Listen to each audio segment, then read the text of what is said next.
There you go. So I'll call to order the regular select board meeting for July 7th, 2026, 6:00 something PM, 6:02. Review of the agenda. Anybody got anything they want to remove or add? No? No, but maybe adjust for Jackson and Paul are both here, I imagine, for the Snowsville Community Trust. Yeah, we can move that up. issue, so maybe move that up. Jackson might be here for the grand list portion too. I don't know. He's not a lister anymore. I am. Oh yeah. Wait. I am, but I didn't Grace, Okay. I don't know. I mean, I could try to answer. No, I think we've been through this before. We're not. It was. I saw our car when I pulled in. This is the request for the extension. Yeah. I know. Okay. So do we want to approve the minutes for the June 16th meeting? I saw some edits in there. Mm.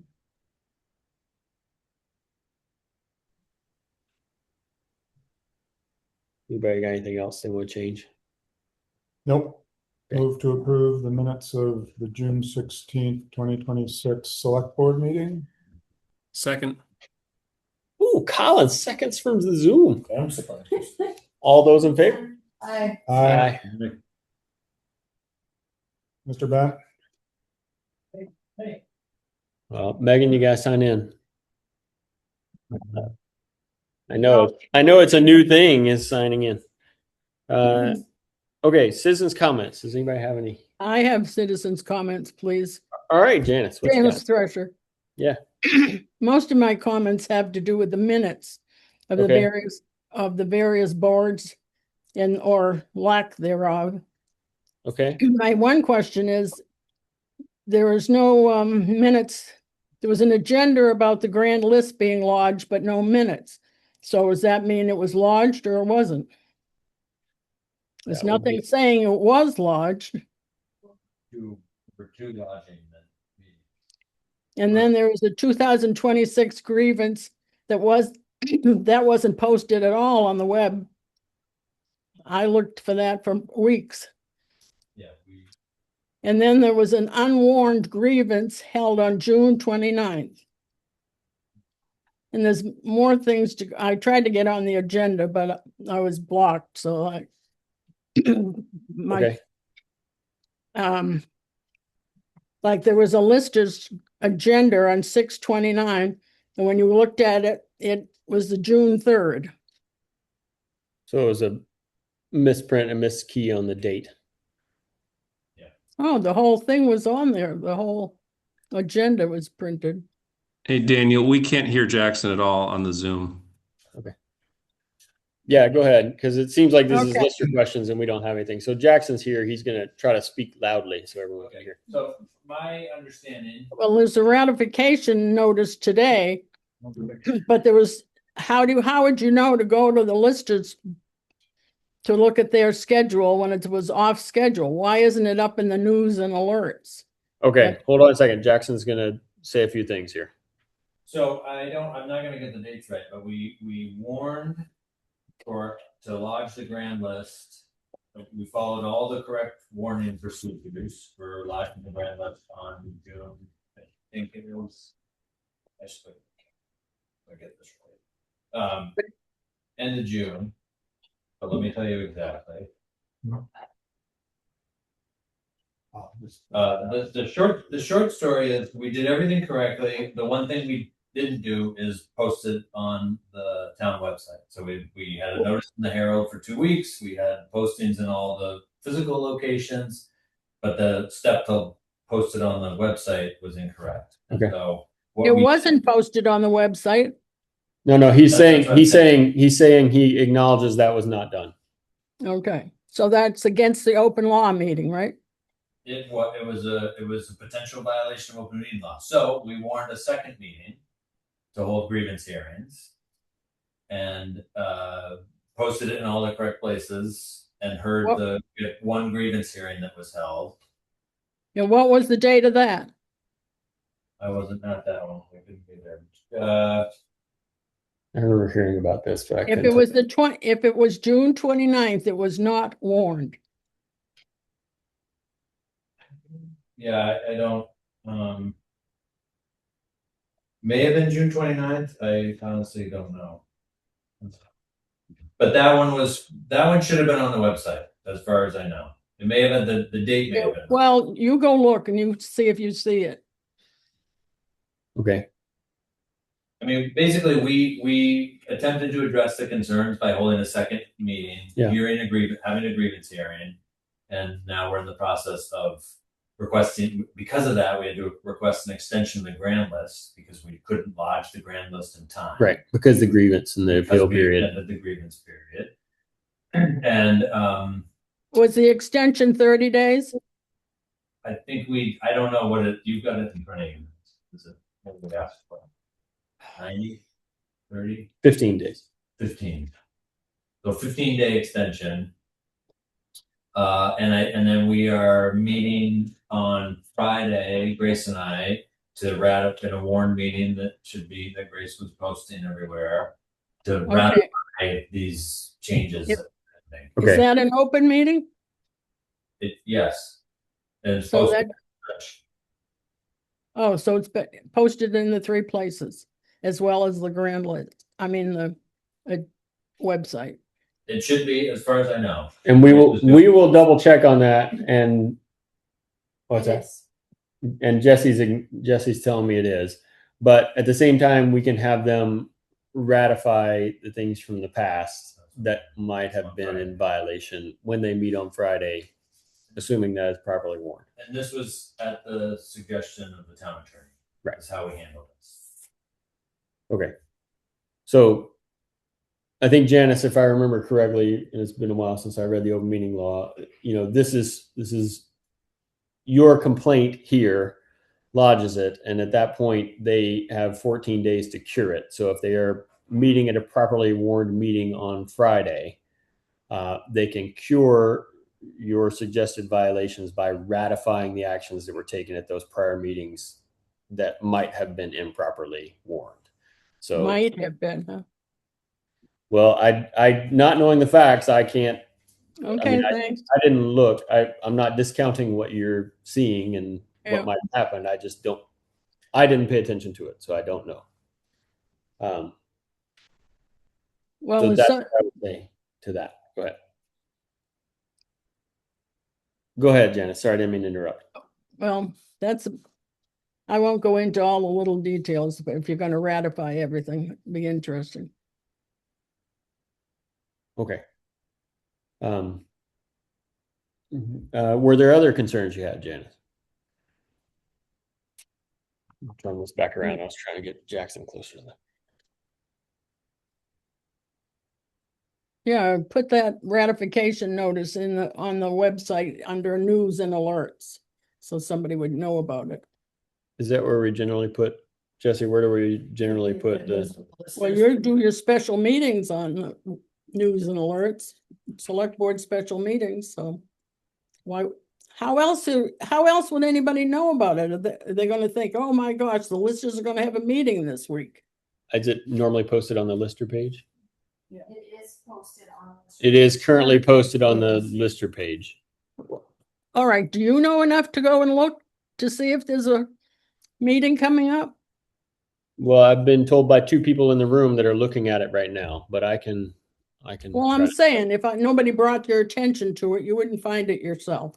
You wouldn't have any reason to go look. It can also be on the calendar. It's on the home front page. I think what she's saying. I know, is we need a banner. Okay. It says there's a special meeting, there's a dog hearing. Okay. There's whatever. What you're asking for is okay. I think I get it.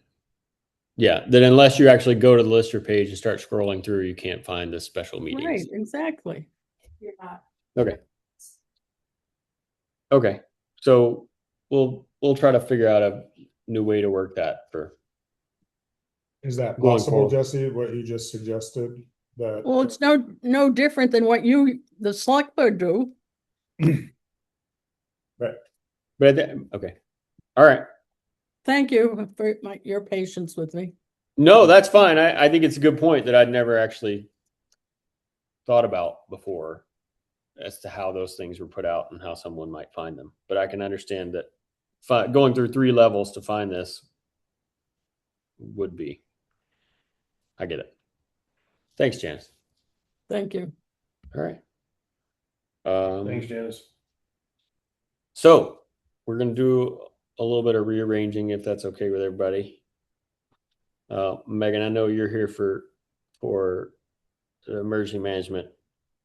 We're going to move the Snows Community Trust discussion up because I think you might be here for that too. And then we'll do your emergency management right after so that you're not hanging out too long if you don't want to either. Okay. So I'm going to let Lou be in charge now. Thank you. So we're moving item under 7A, new business, up to this portion of the meeting. And that item says, consider Snowsville Community Trust proposed revisions to an agreement between the town and Snowsville Community Trust relative to the $50,000 appropriation awarded by voters to Snowsville Community Trust at 2025 town meeting. So everyone will recall that at the 2025 town meeting, the town did in fact vote to award the Snoresville Community Trust a $50,000 appropriation. That appropriation was intended to be expended in the last fiscal year. However, because of property availability and Snoresville's looking around for the property to which they wanted to apply the appropriation, they requested that the appropriation be moved from that 2026 fiscal year to the 2027 fiscal year, and the select board voted to approve that request for an extension. Shortly at the beginning of the fiscal year 2026, the town proposed an agreement to the Snoresville Community Trust in an attempt to act on the non-binding resolution that was also voted upon at the 2025 town meeting. And because of the delays of Snoresville Community Trust just not having a property they were moving forward, nobody knew really what it was going to be. So now it's my understanding that the Snoresville Community Trust does have a property identified. And so the Snoresville Community Trust has responded to the town's proposed agreement. And we are here today to consider those proposed revisions to the town proposed agreement that was voted upon by the select board back in July of 2025. And Jackson Evans is here from the Snoresville Community Trust, and Megan O'Toole is here from the Snoresville Community Trust. Paul Kendall is here as well with an interest in the agreement. And I would suggest, unless someone has an alternative suggestion, that members from the Snoresville Community Trust sort of walk us through the proposed revisions that you've suggested, the rationales for that, et cetera. And then we can go from there. Does that sound reasonable to everybody? Great. But speak about it, online people, but first of all, thank you for your patience with us as we work through this. A large part of the delays were related to their property availability, and the other part was finding that property and then completing the due diligence we have to complete until we can get to a closing. So for the last 18 months, we've been working through a prescribed federal procurement process and environmental review process to get all the necessary things in place before we can even get to a closing date. So we're lucky to have the owner of 38 Farnsworth Brook Road, otherwise known as the Fan House, has been very receptive and patient with us as well as we work through this process. And in this process, we've learned a lot about the building and what's ahead and all these things. And that has all helped to inform a lot of the revisions that we've proposed back, just based on what we know now about the building, its current needs, and what the horizon looks like for us in terms of rehabilitating the building. just to kind of close the loop on the timeline, we're now at a point where in July we will be submitting the last of the environmental review package to the state for their review ahead of which is required through this grant that we have through the Housing and Urban Development Department. Once we've submitted all the materials and this 30-day review period has passed, we'll get a sign off from HUD, from the state, from the HUD representative saying that we are okay to close. And at that point, we'll have a scheduled closing and be able to move forward with purchase. We're anticipating that could be late August, early September, depending on when the final environmental review package is submitted. So that's sort of what we're looking at timeline wise. In terms of the revisions that we proposed, I mean, they're, going line by line would be difficult, but I can say, and I submitted along with the proposal a summary of what we see as the major substantive changes that we're proposing. The biggest one I think is, or one of the biggest ones is this idea of creating a alternative path by which we sort of satisfy the $50,000 that the town's, that the voters have approved. And so, this allows us to satisfy that investment by keeping track of additional property tax revenue that's generated, equal to the appropriated. So over a period of time, as taxes accumulate, we could we would do a dual sort of ledger of our Snoresville Community Trust, and the town keeps track of those tax revenues and reach a point where we can say that we have appropriately repaid that $50,000 investment. The other piece that we added was to clarify the termination provisions. That again, this is similar to the first tax piece because we're going to improve this piece of property, the tax base will increase and therefore taxes will accumulate. And once we reach that point, the restrictions would end and we would record a termination document in the land records, which would reduce future title uncertainty. I mean, a question of title uncertainty based on covenants is something that we're trying to wrestle with. And then the other thing we clarified is this 5-year completion deadline. Just to say that it begins when the deed is recorded to the Snoresville Community Trust, as opposed to when the appropriation is signed over, because we won't take, that creates a finite date that's recorded in the land records. So, I mean, I think all in all, we feel like there's some additional clarity, and it provides us with a little bit more flexibility that will allow us to move forward with this project in a way that feels a little bit more doable. Megan, do you have anything? No. Okay, thank you. Does any board member have any questions of Jackson? Given that you know the property that you're talking about and you're in environmental review stuff, fan house, what is the contemplated use of the property? So the contemplated use will be, as it stands now, 4 units, 4 housing units, rental housing units. We had initially contemplated a community space in there, and through working, based on septic requirements and restrictions, as well as sort of the overall infrastructure needs, it became clear that putting a space that had community activity would be very difficult and more cost prohibitive than the project that are already doing. And so we had carved out, our original design was, we'll make 3 units of housing and a 4th community space that could be transitioned to housing at some point down the road, understanding that there will be other potentials for other better suited places for community gathering. For instance, the Snoresville General Store, if that could be reactivated as a community space, or reinvestment in the East Braintree Congregational Church, which has a great meeting space in the basement. We looked around the village after carefully considering the fan house and said, it doesn't make a lot of sense to try to shoehorn a community space in what has been a residential building. So additionally, it would have triggered a change in use at the property, which would have required additional zoning review because it's always been apartments. And that change of use would then have triggered a higher level of environmental review, which would drag the project out, drag this environmental review process out.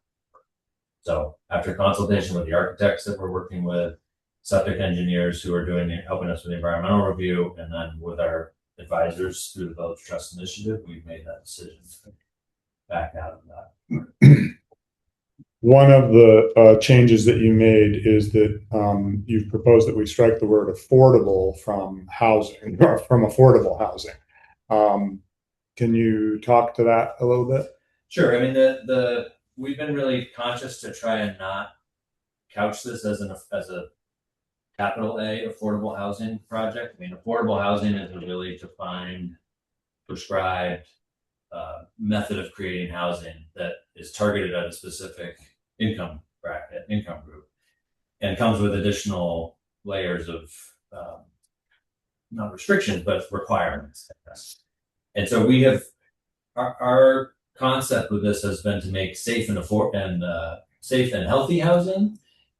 It may be affordable at the same time, but we're not right now at present. We're not going after affordable housing tax credits or funding that would support affordable housing.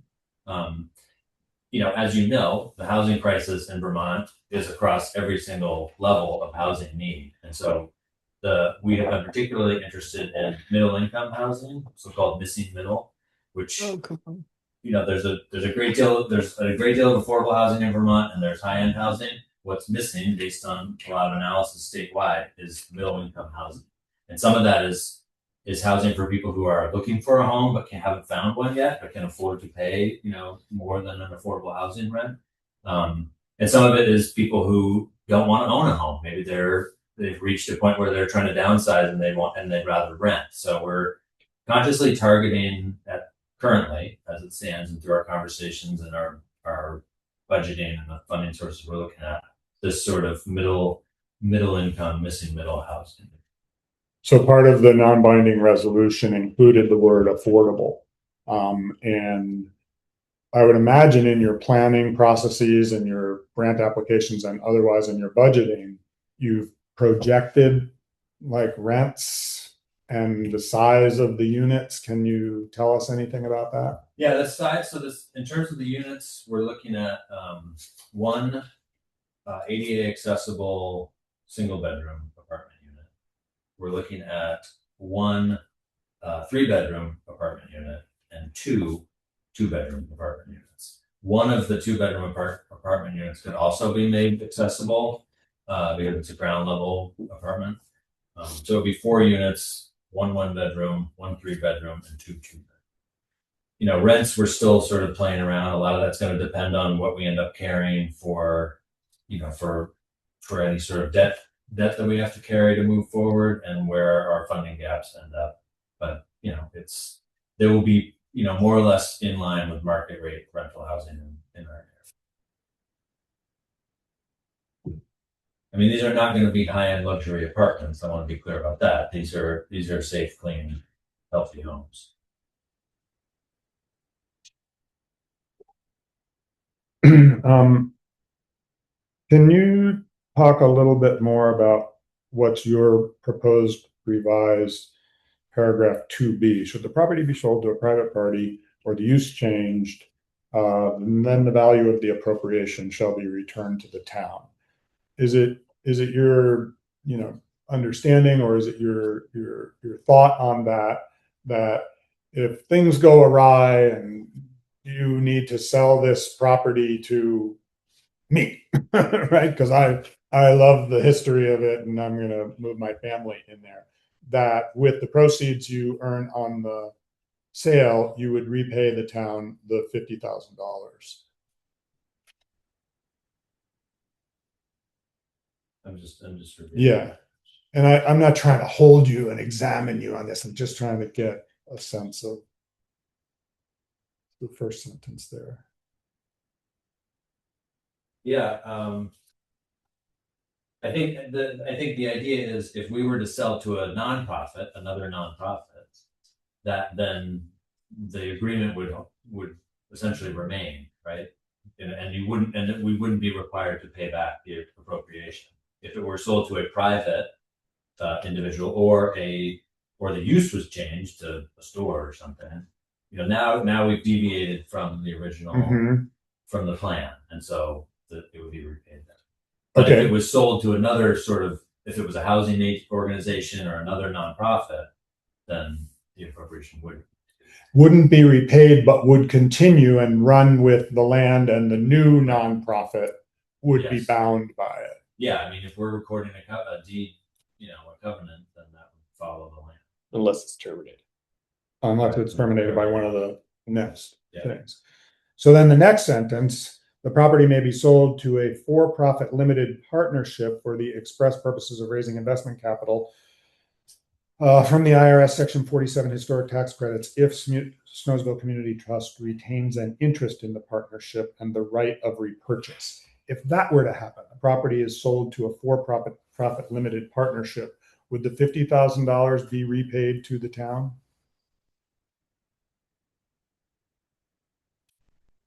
I don't know. I mean, if the purpose is to raise investment capital, then I don't know why we'd be giving capital away. I don't know. I don't know that we've contemplated that question. This, this was taken from our Village Trust Initiative Agreement, that particular language, which allows in instances where there are larger investment capital needed, it provides a provision by which you can bring in for-profit partners to generate that capital. And thinking about it the way you've been thinking about it, if that were to happen, it's to raise capital for the project. The covenant would still run, the new for-profit limited partnership would be bound by the covenant nonetheless. I think at that point, Travels with the land. well, and it's also the partnership includes Snowsville Community Yeah, Trust we retain and an outside member, so retain the initial party to the agreement is still there. And okay, so it would probably run landish. and retain the right to repurchase.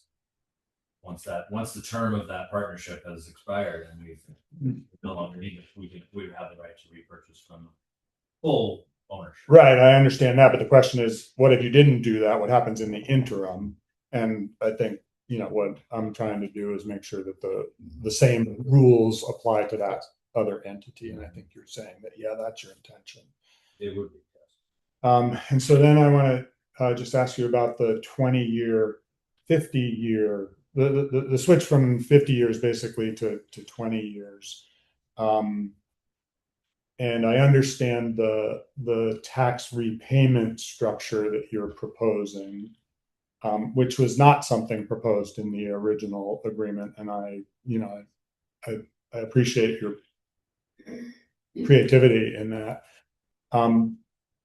But that would have happened under the non-binding resolution for 50 years. You have the fan house, you pay the taxes on it, on the improved stuff, that would be a part of your carrying costs. And the town would have, its assurances for 50 years. How do we move from that 50-year request by the town to a 20-year? I mean, I think it's based on satisfying that investment. If the concern is losing on the investment of 50,000, and we can satisfy that within 20 years, that feels like we have met the intent of that non-binding resolution to ensure satisfaction to the town of this investment. I guess I just look at it and say, well, the town would have received under the 50-year original deal, the town would have received those same tax benefits like they receive from all of us in town. So, the town is actually comes out a little less, but Also, Yeah, I don't follow. so I think, the original intent was that the Snowsville Community Trust would be bound for 50 years by all of these terms. And if you sold to a for-profit entity in 30 years, the town would get its $50,000 back, right? During those 30 years, though, the town would still have been collecting its property taxes from you. So you're sort of saying those property taxes that we would have been paying for 20 years anyway. We want you to count as repayment of our appropriation to relieve the terms of the appropriation. And, you know, that's using your taxes that you would pay otherwise to repay the loan or the appropriation that the town made. I see what you're saying. I don't think we contemplated that particular scenario of getting out of it quicker so we could sell it, which is not, would not be the intent.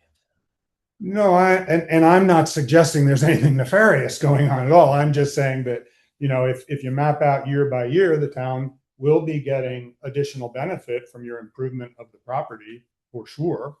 Can I ask 2 questions? Understanding I'm in a precarious position. Sure. Is 20 years any more an arbitrary number than 50? have- No, they're both just arbitrary numbers, but the town voted for protections for 50 years. It didn't. The town did not vote for that. Paul proposed it as a non-binding resolution. Right, the town voted in favor of that non-binding resolution. No, we don't vote on non. Binding. Right, It has, It's non-binding, but the voters did vote for the non-binding. the town could have said, no, we don't want to approve that non-binding resolution. So the town said, yeah, we like that non-binding resolution. You're not bound by it. Okay, so the other question I'll have is, it seems to me that the intent overall for all parts of the non-binding resolution were to receive repayment as a town if status changed. And if Over that's 50 years. But if you can achieve the repayment in 20 years, why do you need to wait for 50? No, the town is saying we want repayment of that. We're getting income right now from the fan house. I don't understand what you're saying, that you're going to get more money if the agreement ends in 20 versus 50. The town's getting the same money if it goes 50 years or if it goes 20 years. No. I'm not in trouble. I don't Okay. get this. Okay, that's all right. No, I mean, Yeah. I'd like Are you to. talking about like the increased tax revenue that That would doesn't be that the change. town, That doesn't change Right. whether the agreement exists or not. unless like after like 20 years, the thing gets like deconstructed or something. Now let's say the taxes on the That's like property. the only way that I feel like it could go back down. Like if the value went back down after 20 years, the only way we wouldn't still be getting that money. Is that what you're saying? I don't think so. Because in theory- Taxes being paid, Like after the 20 years, they just stop paying their taxes and No, maybe I'm wrong about this, but let me try and explain. If when you buy the property and you've rehabbed it, let's say the taxes on the property are let's see, 20 years times 50, $2,500, $2,000 a year, right? And under the original scenario, the town would collect $2,000 for those 20 years, right?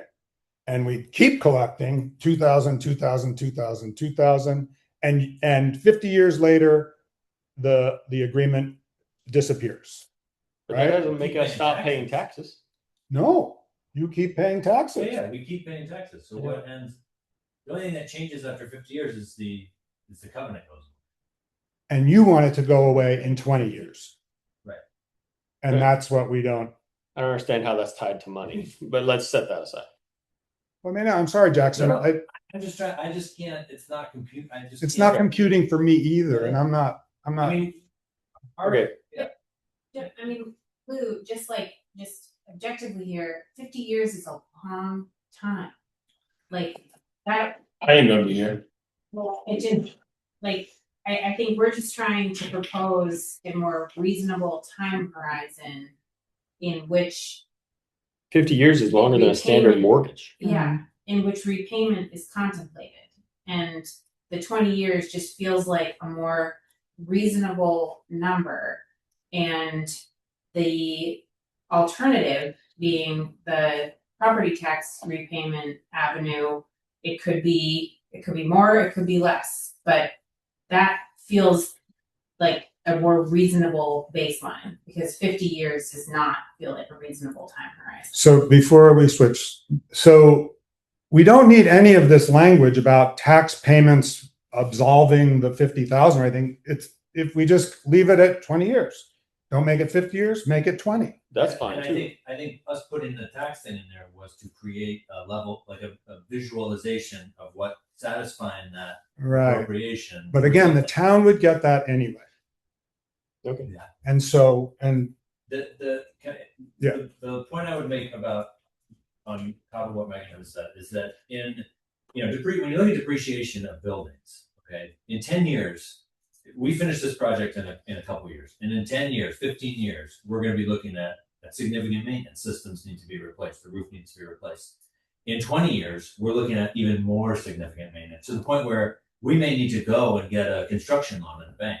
And if they start doing, they do their deed research and title research and come across this 50-year encumbrance, that could jeopardize our ability to raise funds in the future to maintain this building at a level that's contributing to the tax basis in a meaningful way.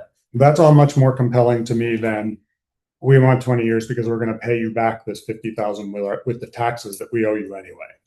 I think it was an attempt to meet halfway. Okay, got it. Anybody else on the board have questions for Jackson? Mr. Kendall? Yeah, thank you, Lou. I don't know if you shared with the board my note to you. I have not. Lou was kind enough to share with me both the proposal from SCT and Lou's merging of the two documents, which I assume everybody has before them.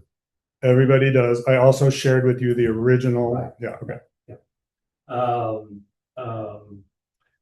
So I looked at Lou's merger of the original select board proposal to SCT and the current proposal, which is the second proposal from SCT regarding the agreement. And let me just go through my comments. Some of them are editorial and some of them are substantive. The first one is editorial, or at least it's unclear. At the end of the second paragraph,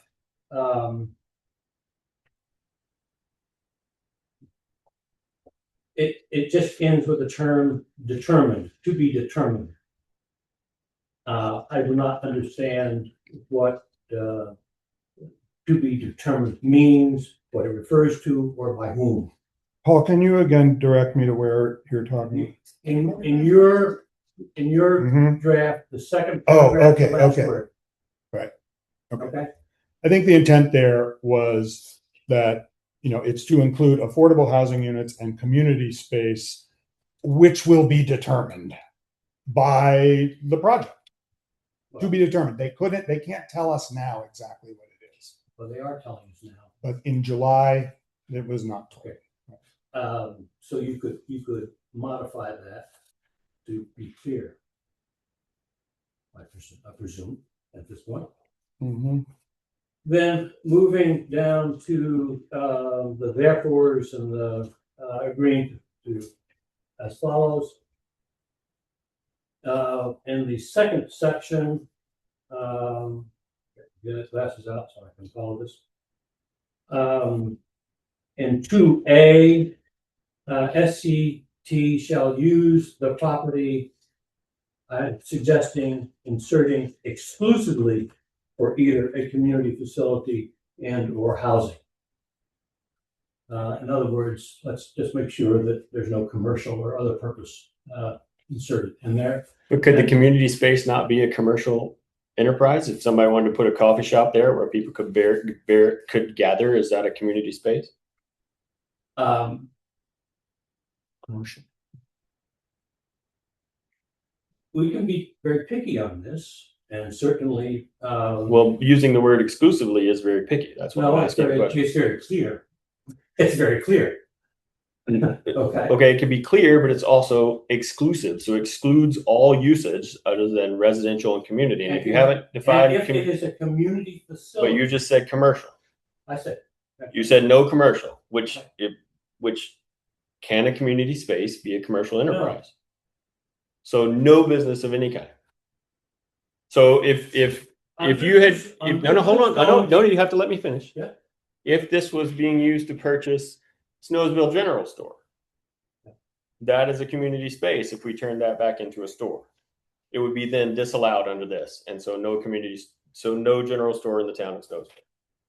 Under this, under the terms of 50,000 that we're giving, yes. Okay. But I just have clarification.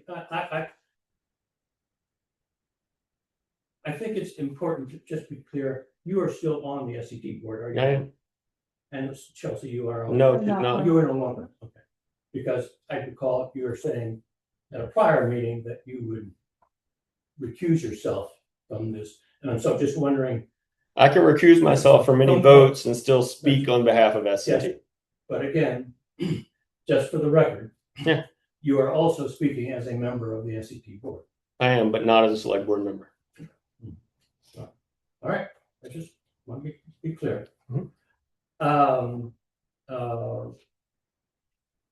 So my suggestion is, and I think Jackson even accepted, given the fact that they are now talking just about a housing use, that it is not necessarily appropriate to put in exclusively at this point. Just confirming what he said. My concern with that is that if we're even cutting it down to the 20 years, that means 20 years from now, what if the housing isn't necessary, but a store is? Now we've cut that option off. Well, I think that's a question of what, of how you start dealing with the implications of the 20 years. I think, Well, okay. The above restrictions terminate after 20 years. Right, what I'm saying is if within the 20 years, for some reason, if Oh, within. things change, Sorry, thanks. yeah. Then But I think- What if we have a unit there and someone is gonna do a home enterprise within that unit? Would that home be enterprise is under our zoning is not a permissible use. The commercial use is allowed in the village. Okay, Are gentlemen. we gonna? Oh, We're yeah. not talking about the village, we're talking about this project. We're gonna build. I'm very. Quote. Excuse me, gentlemen. We're not gonna have a back and forth All here. right, all right. And as a select board member, Mr. Kendall, I'd like just to let you know that, the non-binding resolution said community facility and or affordable housing. Right. And Jackson has just explained why they don't want affordable. Who knows what we'll decide on that. But the non-binding resolution didn't say anything about no commercial. It said community space, and Jackson did say that it's possible that maybe in the future, one of the 3 units gets turned into a community space. One of the 4 units gets converted into a community space. So I'm just saying, as a voting select board member, I'm reticent to deviate from the town's restrictions from the non-binding resolution of community space and affordable. So Let's stay with that comment.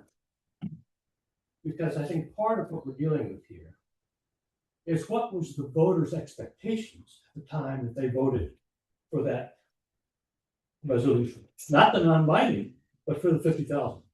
What was the presentation in terms of what would be there, the money would be used for? Let's go back to that town report, where there was a report from the SCT talking about their project. Okay, all right. Was there any implication that this would be used for commercial purposes? if it were a community space, A community space is not a commercial use. I believe there was discussion about a possible coffee shop, and that's commercial. And, so I was there just as a citizen. I felt like there was a possibility there could be a little something, a little event space. I don't know, a dance studio, who knows, That could all be in a community facility. that has a commercial component. I mean, otherwise what? It has to be run by the town or the school? Has to be non-revenue generating then? That is not in the zoning ordinance. I don't feel you're gonna run a business out of that place, because if there was any chance of business surviving over there, Snowsville General Store would still be in business. That's not necessarily true. Speaking from experience. And the goal is to try It's and. out of the way. The little Snowsville is out of the way. But why take away the opportunity to add to our local economy if it's just, an opportunity? Why take it away if we don't know? Okay. That's one We way. have not used, we have never used town money to support a commercial enterprise. One of the precedent issues that I raised at that town meeting was the precedence that this project is setting. Okay? And if we're not thinking it through, we are opening the door as precedents for things that we might not like in the future. That is where I'm coming from, folks. Okay? This project, in its process and in its content, has raised significant precedent issues. Okay? I am speaking for the public that is concerned about precedents. I'm not speaking against Snowsville Community Trust. I'm not speaking against the need to revitalize Snowsville. As a member of the Planning Commission, I helped write that section into the town plan. And as a member of the Planning Commission, I supported the support of Snowsville Community Trust. The only issue I'm raising is the use of town money, okay, for potential commercial uses. Okay? Thank you. I think that is where I'm coming from. All right. I will pass on. In section 2B, that second sentence, I'm not sure I understand it in terms of tax credits, because many projects, not-for-profit projects, have been able to avail themselves of the tax credit features in the IRS law without having to sell the project to another entity. So why isn't this a separate section rather than subsumed under section 2B? It really is a very different kettle of fish than the first sentence in 2B, and should be examined from that perspective.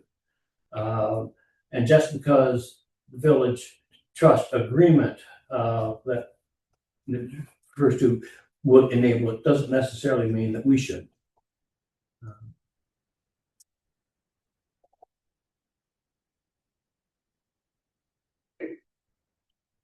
Section 2C.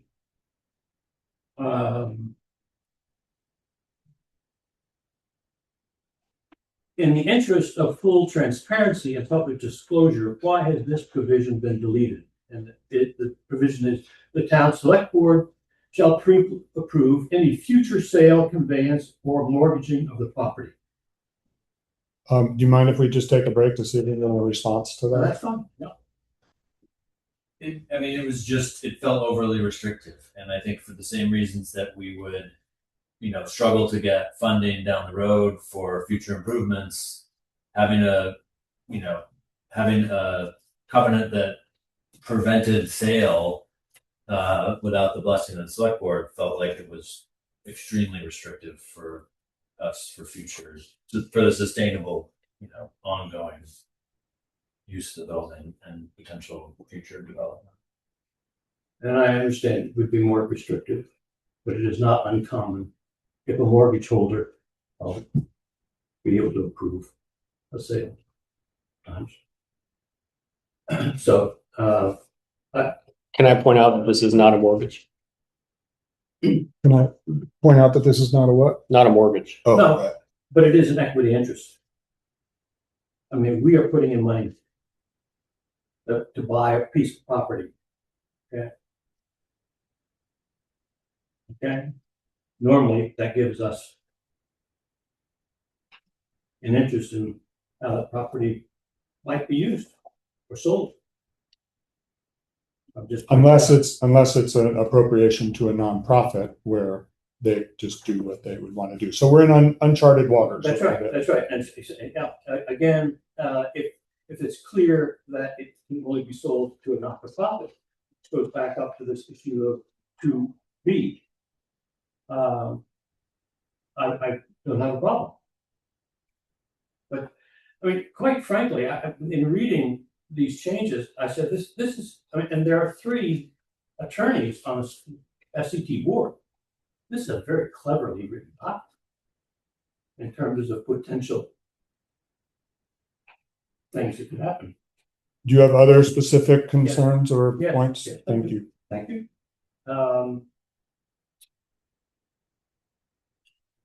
Section 2D. How is the term sold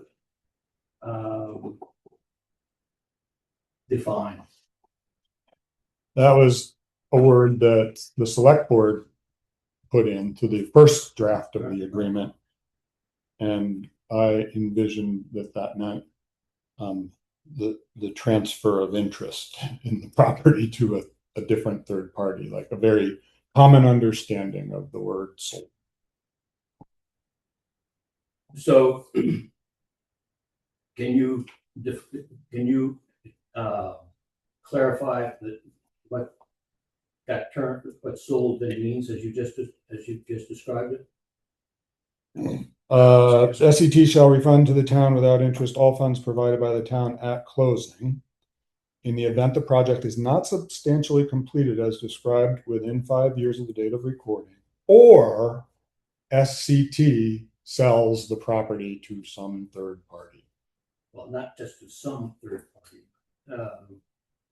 To any third party? I think so, unless you're being clever with No, your no, question. no. So, If that's what it means, sold, period, whatever sale is. yeah, I think that's everybody's. I mean, that's my understanding of the intention. If SCT can't complete it, or they say, "Oh my gosh, this is a mess," then Okay.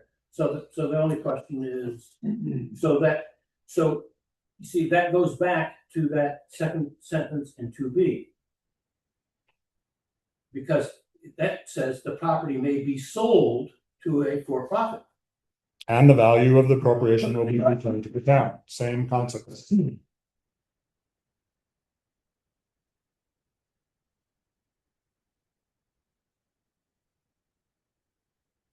Is that where the same consequences? Yeah, they're almost quasi redundant sentences, but with different time consequences. difference of the time. It's a 5-year limitation. It's not finished within 5. Right, but the other one is for a longer period of time, so it's almost unnecessary. The or property to be sold, I think, may be extraneous language. It's actually covered in more detail on this paragraph 2B. But in any case, okay. It still has the fuzzy. Okay. Yep. You've talked about the change from 50 to 20 years. I just raised that because in their first proposal to us back in June of last year, they had accepted the 50 years, and now they're changing it to 20. It's in the document. And I just add, I'm not. It was just, and I think. I'm sorry, what are you saying, Paul? In the proposal from SCT to the select board of June or July. 2025? Yeah, 2026, they used it, they accepted the 50, they included the 50. Proposal. No, I don't think so. Paul, what the first one was. Excuse me, SCT proposed revisions, okay, this was the end of June 2026, point 3A, a 50-year limitation on the use. No, that's just saying whereas at the town meeting, that was what was included. I stand correct.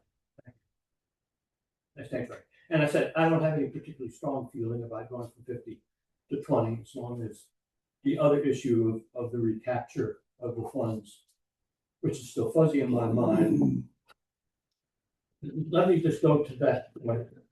During the 20 years, they are still paying the current real estate tax. Is that correct? They're just not paying any increase on that tax because of the improvements that they've made? No, No, we pay the full tax. Whatever the charged on listers tax say. bill for whatever property is assessed for. I think the idea, if I'm understanding it correctly, I'm kind of outside of everything now, is that by renovating this building, you are increasing tax revenue. Therefore, you guys are giving the town back more tax revenue than they would be getting from that space had it not been renovated. Okay, Right? so there's no Right. tax, you're not seeking any tax abatement? No. Perfect. No, we're glad. Okay. Because that's where this question of the extra stuff came in, that was very, very confusing.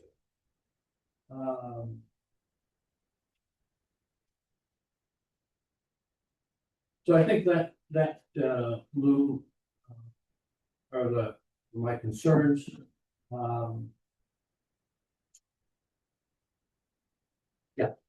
great. Does anyone else have any questions or comments? So my suggestion would be that hearing the sentiments in the room on the various issues, I'm not sure if this is a good proposal or not. Hearing the various sentiments in the room, that I would take a stab at a select board proposed response to SCT, and we could vote on that at our next meeting. And that way we can go through these things, solidify them, highlight them. And I suppose by doing that, it's going to be probably reading a lot of Lou's, suggestions on that, but then it will come before the board, and Colin and Chelsea and Warren can weigh in on those suggestions, and you can all be here as well. Just to clarify, Yeah. so you'll create sort of a summary of what we've talked about and potential adjustments to the revised document. And then the select board will review it at the next meeting, or will it come to the Snows Community Trust for our gander? Well, I'm trying to help you with whatever your process needs right now. And I'm thinking I put together what would be our counter proposal to your counter proposal, right? And that would be a part of our select board package. And like I sent it to Paul, I'll send it to everybody because it's going to be voted on by the select board. And then we've got that revised document, and you guys can say, we don't like that. And the board can vote on it. And I think we can vote on it like almost back and forth, piece by piece. Okay, take out 50 years, put in 40 years, whatever it is, to get to an agreement, because I understand you guys need an agreement. So does that work? Does that seem reasonable? Megan, you know how this stuff works. Does that seem like it works from your perspectives? From your perspective, Paul? Lou, you were an excellent craftsman. Well, that's not the point. The point is process. I think Okay. in terms of crafting something that then all of us can look at again. And then we'll come here, and if Chelsea likes 20 and Lou likes 50, we can converse on it, and therefore, vote down Lou's, but move for the, So that'll be at the next select board. Yes, And which then is 7 plus 14, 21. would you anticipate after that meeting having a document that you've all voted on and you can share with us? Then? Yeah, well, we'll share with you the draft document, but I'm envisioning that we leave that July 21st meeting with a select board approved counter proposal. Sure. If you have a better suggestion, No, please yeah, let me know. I don't think there is. Okay. All right. Thank you all very much. Thank you. Thank you. Yeah. Okay. Megan, you're up again, Emergency Management Director. Oh, and then you get to follow up with Fire Advisory. And no fire advisory meeting. Okay, so that's easy. Got one coming next Tuesday to talk about this The new thing. fire warden, yeah. Yeah. Oh yeah, that new stuff. Yeah. What happened to the grand list extension? About that, are all the fireworks on the fire driving? That is, That's coming. that's up on, later. that's later on. We moved Snowsville ahead so these guys could get out of here. So now we're back at the top where we started from. Okay, thank you. Yep. So, merge them in. But I'm sorry, I touched him up one. That's a good question. He's the fire guy. I don't know. I'm no longer the firework. That's under 7C. Oh, We're talking about it tonight. okay. So my emergency management Janice left. report is that, as you know, the town submitted its update to the local emergency management plan on time. So that means in the event of a disaster, the town has access to additional resources and information that they couldn't otherwise. So that's all well and good. That happens every year. We still have a ways before we have to do anything with our local hazard mitigation plans. That was just updated last year. And I guess in terms of my role, I am very delinquent in organizing any kind of radio check call, which I need to do. But as far as I know, did you ever take your radio? Where is it? It was in the corner. Oh, it's right there. Yeah, I was gonna. It's in the corner. That was mine. No, that's not your video. Oh, here it is. Okay. You get a radio? Did I have bestowed a radio? I have my motorcycle. Oh, I love the antenna sticking out of the box. That's It's fantastic. very high It tech. just makes the visual, doesn't it? Oh, come on. Anything since like 8 was born. I'm hungry. So we have all the radios distributed. We're still looking for a zone coordinator for Eagle Mountain, and I tried to reach out to the campground there to get them to participate, but haven't heard anything back. So if anyone does talk to them for any reason, feel free to mention that we would love for them to have a radio. Not necessarily to be a zone coordinator, but just because it's a great place to suppose someone to have a radio in the event of an emergency, because I feel like when there is flooding, like we primarily communicate with them. Yeah, we're worried about them. Yeah. And then the other thing I wanted to just check in on is, and I've been keeping my eye out for grant funding for generator upgrades and haven't seen anything, but Sid, our regional guy from BEM, said that there may be some things coming up next year. And then the final thing I just want to say is that when I was on the select board, I would often, as also the EMD, get, I think you all might get these too, like messages about weather happening or I get all those. heat advisories or whatever. And, sometimes if it seemed like there was a possibility that there was something was really going to go down, like Grace and or I would put like a banner up on the website that said, we're expecting this type of weather event or some extreme event, and for folks to just be aware. And I'm happy to continue kind of like filtering those and like flagging those for the town in the event that, you do want to put a banner on the website. I didn't know we did that. Every now and then, I feel like we would do it.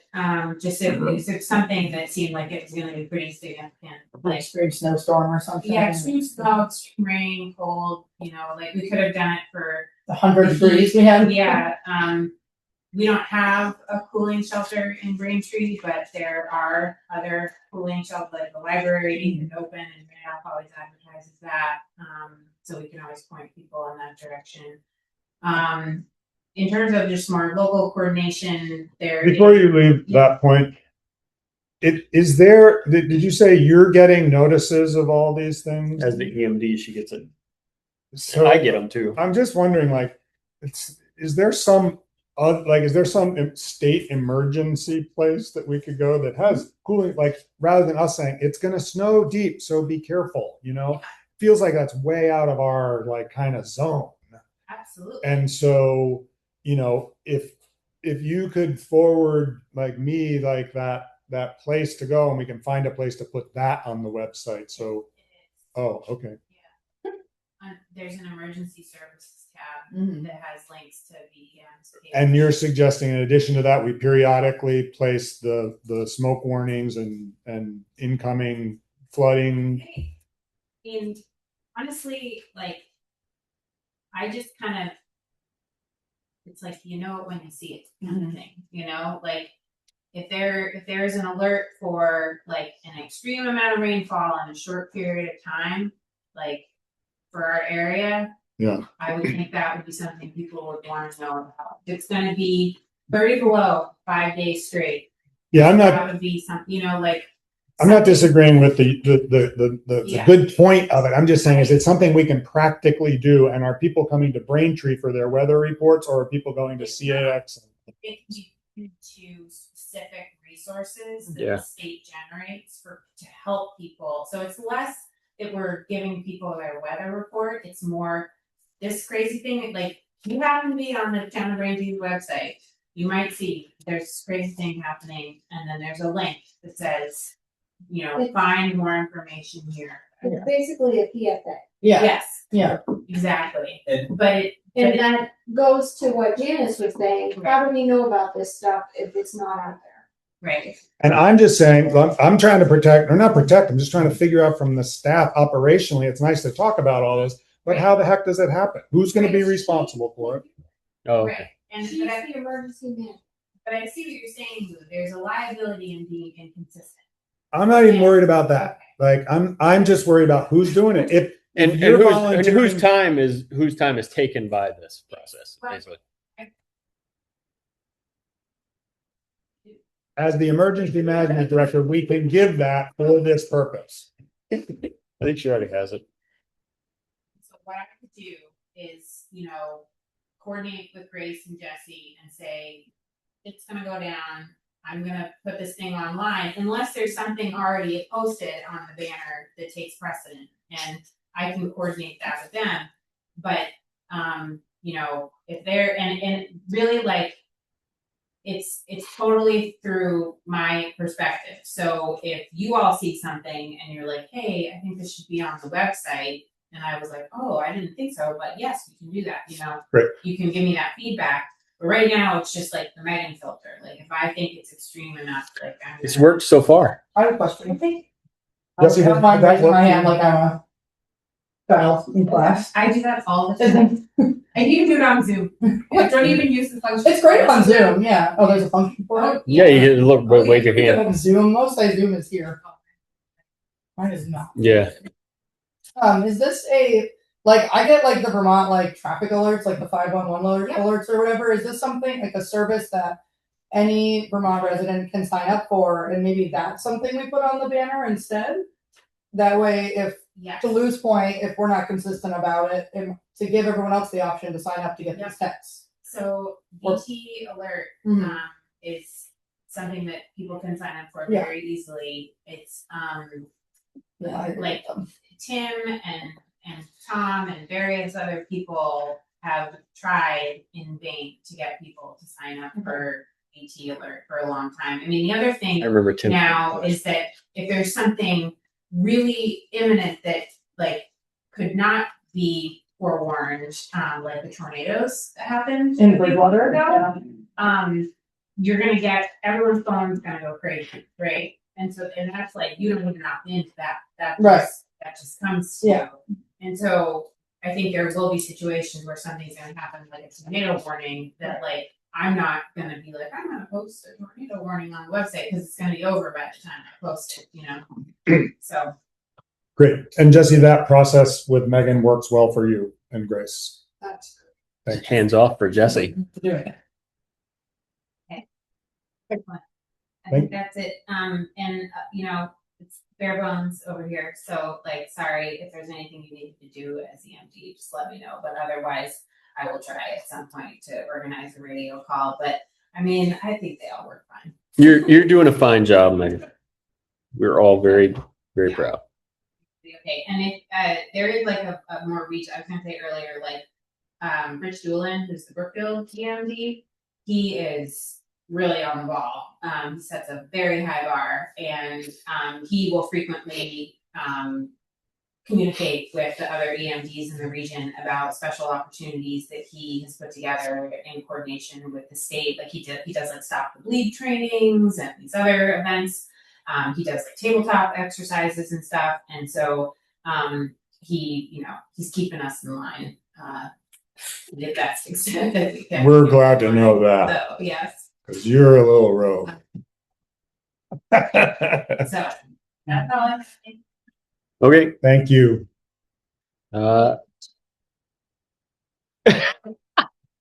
Conservation Commission Chair.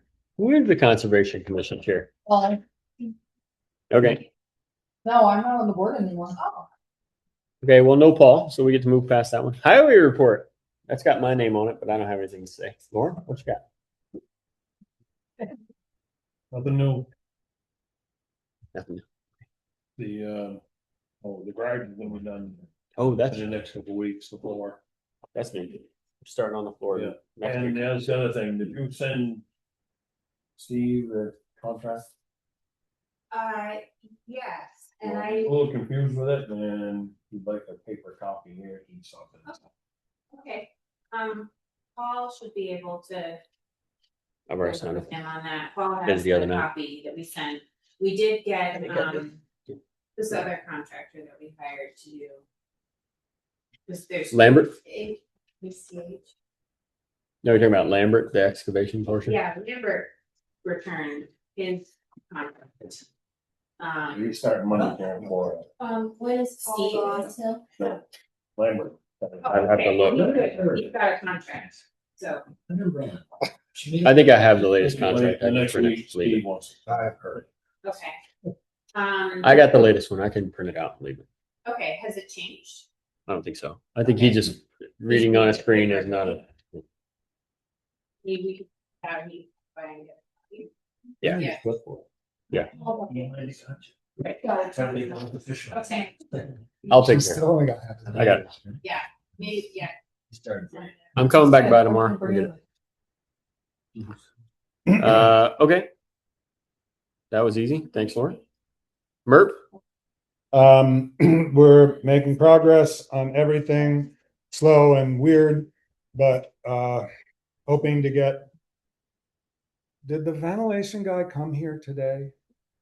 Okay, What so time did he come? did He you sent know? us the Did message you know at he was 3 coming o'clock at noon? asking if we could meet him at noon. Yeah, so.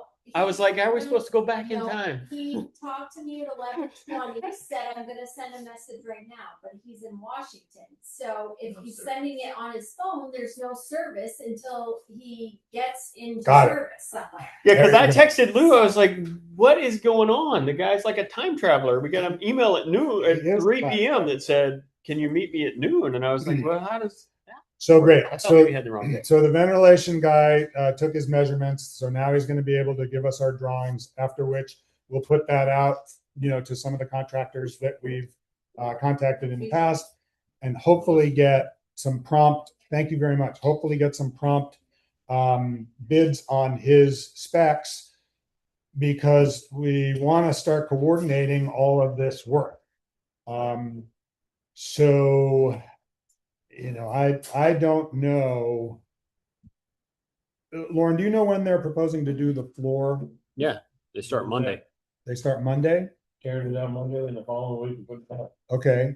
And then we've got the weatherization starting at the end of July, or sorry, the end of August. So ideally we coordinate those two. But so that's where we are on the progress. We're making progress. I think we're on track as best we can. Okay. Do we but- need to do any voting on scope of Next. work? Okay. No, just the next one, B. Wait, what? Review Review and vote and on MERP grant Yep. agreement? You Yep. gotta do that? Yep. Okay. So we have the same MERP grant agreement and scope of work that we had since they approved the addition of the ventilation and dehumidification. So that's the only change to the grant agreement for the 137,000 plus that Oh, I the would ventilation. like us to sign tonight. we have a copy. Of course not. I can print it from. Great. phone. You can bring it. Okay. So any questions about signing the MERP agreement? I would move that we sign the MERP agreement for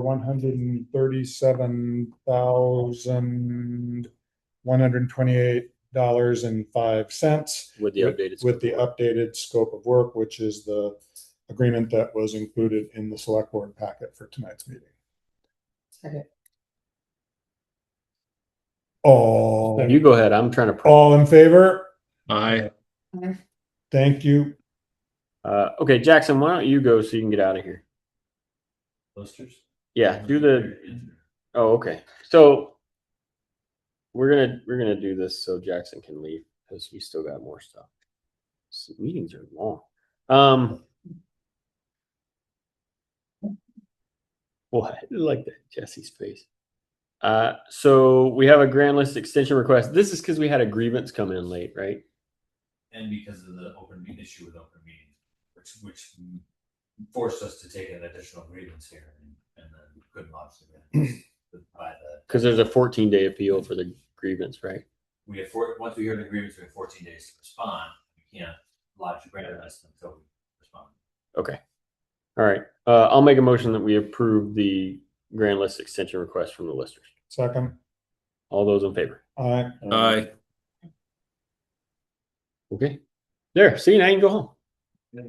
I'll sign that later. Mine are not. I did. Colin's not here. Colin could sign for you. Okay. Review and vote on changes to the town purchasing policy. I think Lou made minor changes. You want to talk about that, Lou? Because I forgot to do it while I try to print this thing. Yep. But you're using my computer. Here, you can have it. No, I got it here.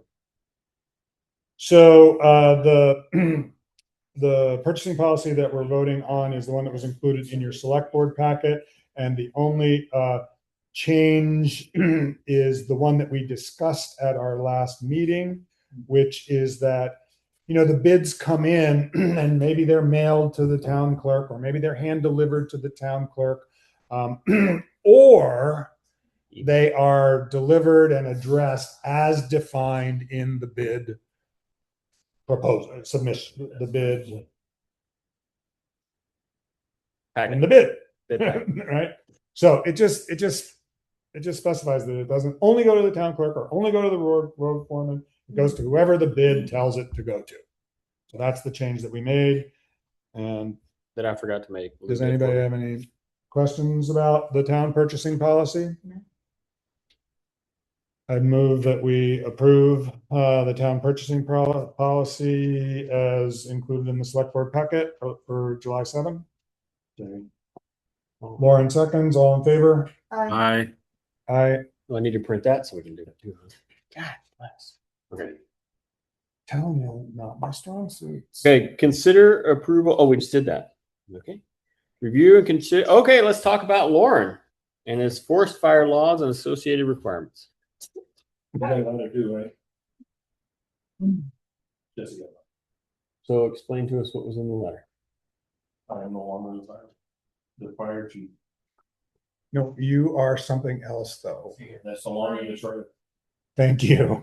Okay. So The law saying I am no longer the fire. I can be the fire warden assistant. Or that deputy Fire. deputy forest fire warden. Yeah, I can be deputy. doesn't make any sense to me. Who is the king fire warden? Andy Bent. Right, but that means he's it for like Randolph Center, Braintree. Andy covers all, is supposed to cover all that he. Is chief over. So in other words, Randolph Village and Braintree, he covers Yeah, as fire chief. So at least conveniently located for me, at least. But he is now the fire warden. okay, you So know that? And You know, did he get this email too? you know, he's not around this week. He's on vacation. You know what I mean? I don't know. I don't know if I should be giving out any permits. that's a good question. What is until I am officially appointed the deputy? what are the powers of the deputy? I can get permits. And do the same thing I'm doing. So can we not It's appoint not you deputy though? Does he fire. have to? If we have a wildland fire, I cannot be in charge. Andy's in charge. Unless he's not here, and then it's whoever's on site, right? Then it would be following the second assistant chief. Oh my God. Third assistant chief. So why In other words, they do not want fire wardens running the fire department. So if they came out here I see. to a wildland fire and I was there, okay, you do this, do that. They don't want that. Fire. They want it to be very clear who's in charge of Apparently- something. A fire warden and a fire chief somewhere in the state got into this match and has brought this up. Gotcha. So this has nothing to do with your duties for burn permits and like.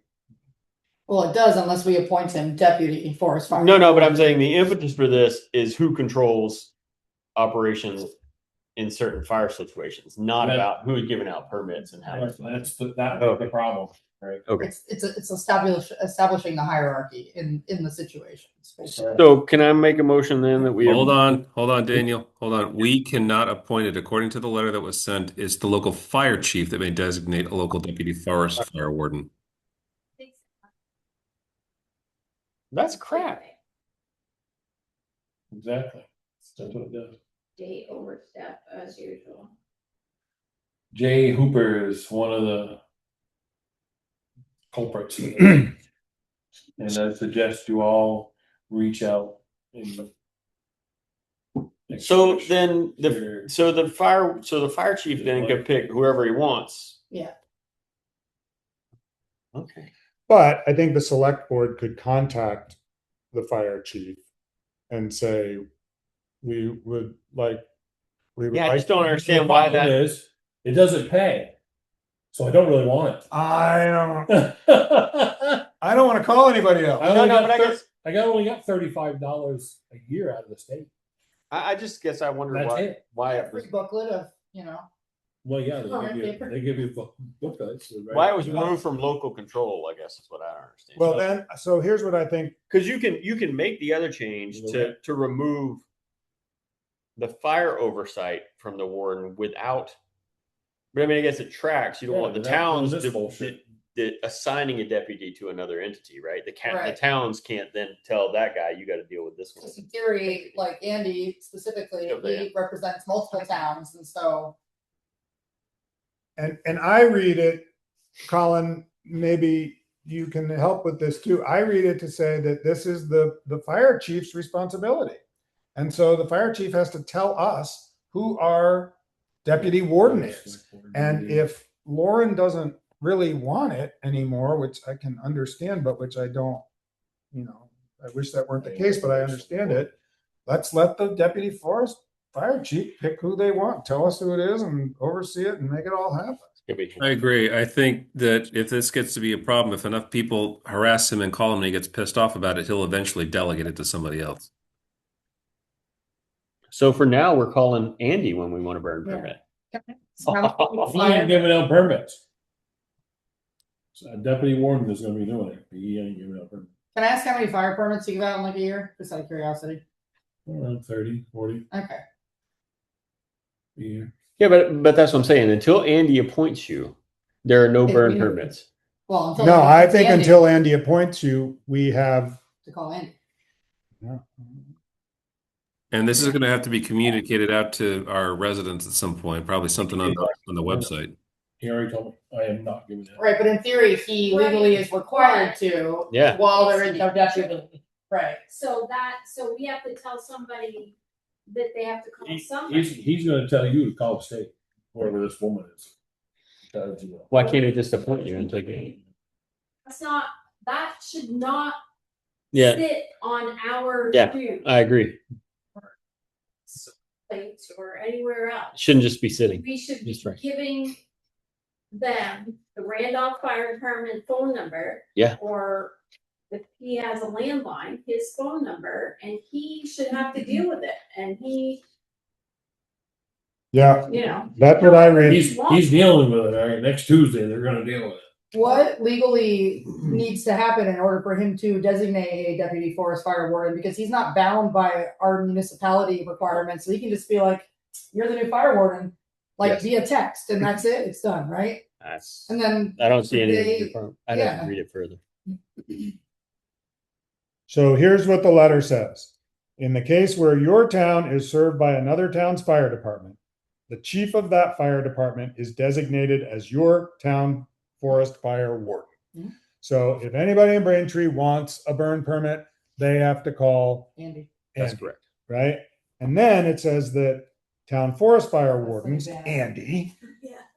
may appoint deputy town forest fire wardens to assist with the responsibility of issuing burn permits. In cases where you're served by another town's fire department, the chief may choose to designate a local deputy person to help with that. So it's all on Andy from this point forward. Right, but you Until see, he does my, it, it's my like- point is, I've lost my $35. Now I'm doing it for nothing. Oh, No, but you're not. Yes. This letter says no. This letter says that as of this letter, or whenever the effective date of Act 161 is, It's as of July 1st. okay, as of July 1st, our town forest warden is the chief of the department. yeah, but they're- his point is then Yeah. if he gets appointed deputy, he doesn't get any pay. He used to get 30. He just, I agree, but he can refuse the appointment. that's what I said. I'm refusing it. Well, I don't blame you. I mean, you're Randolph, their fire warden gets $500 a year. Like for right now. oh, we could do that. So he we is could do glad to keep his Oh, we deputy warden. We can't now. The budget's already passed. Say again, what?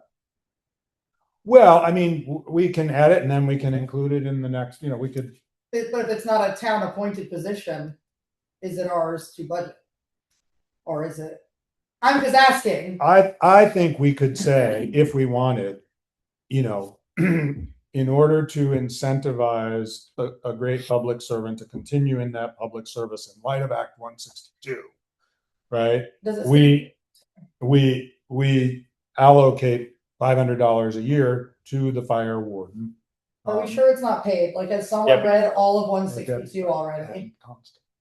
Do you know what I mean? Because like this is giving us like a synopsis of what Act 162 does. I'm just curious if someone actually read through all of Act 162 I'd to have to see read if it. it I haven't takes read away that. the $35 a year. If y'all want to come down to the fire advisory next Tuesday, Absolutely not. Man, I got enough meetings. I can't go to more. I count on you to report that. Okay. Well, anyway, I might leave you this just- on to talk about it. Yes. Yeah. Okay. if any of y'all see John, Jay Hooper, Don't see much in express town your anymore. concerns or disconcerns. But right now it's Andy, and if Andy appoints anybody and it's here, then I think we say, would you like it? If so, you could say not really, because I don't make any money and the board could allocate. When did this get enacted?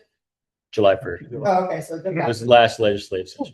So we should put a banner up about it then, at least, if you need a burn permit. Because if it's not Lauren. Oh, Yeah. that's a good idea.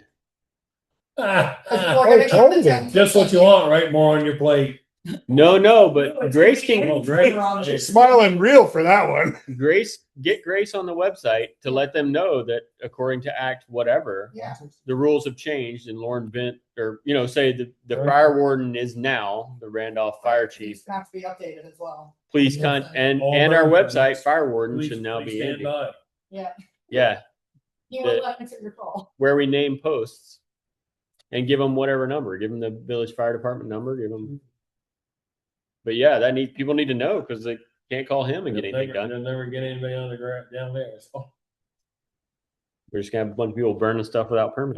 Next. well, but Oh my what the God. fine is for not having a permit? Do we need it first? You know what a fine is for not $25?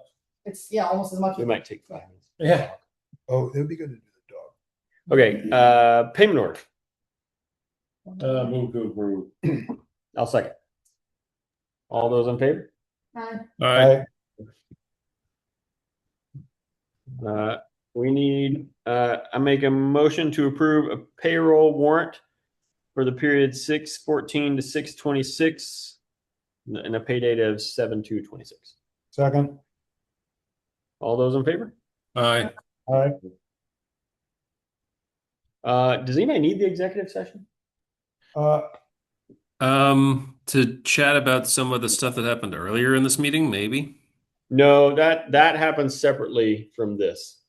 The executive session on here is for a personnel matter. The deliberations happen completely off the record with no warning and no whatever. We don't have to tell anybody. We don't have to do anything. And What about the grand list stuff that Janice brought up earlier? I mean, I don't know what to do to it. They're trying to remedy it. I don't know what we I want to do think about that. my sense is what happened there, Colin, is that there may have been some irregularities. Jackson acknowledged some of those irregularities, and he has a plan for the curing of those irregularities by a properly warmed meeting. And I think that was sort of explained to Janice. And so I think there isn't anything more to be done other than for that curing to happen on, I think he said. And discussions about that need to happen in the open. Got it. Okay. We can't, I mean, we shouldn't be executive sessioning that Right. at that point. Right. Okay. Thank you. Can we deliberate after this meeting adjourns? For 5 minutes. Are you okay, Colin, staying on for like 5 minutes to talk about? Yeah, that? I've got, I get kicked out of the library in 20 minutes and then I lose Okay, my. we won't keep We're that. not taking 20. Great. Each somewhere. Okay, so we approve payroll. We're skipping the executive session. I'll make a motion to adjourn. Second. All those in favor? Aye. Aye. Are you writing down these motions in seconds? No, but I'm going to get this thing and go back through it. Okay. Oh, we're recording, sorry. I'm gonna stop the recording. Jesse, do you want to be here for a dog discussion? Well, just for a couple minutes. We're not gonna sit here all night. Quick deliberation. We're going to see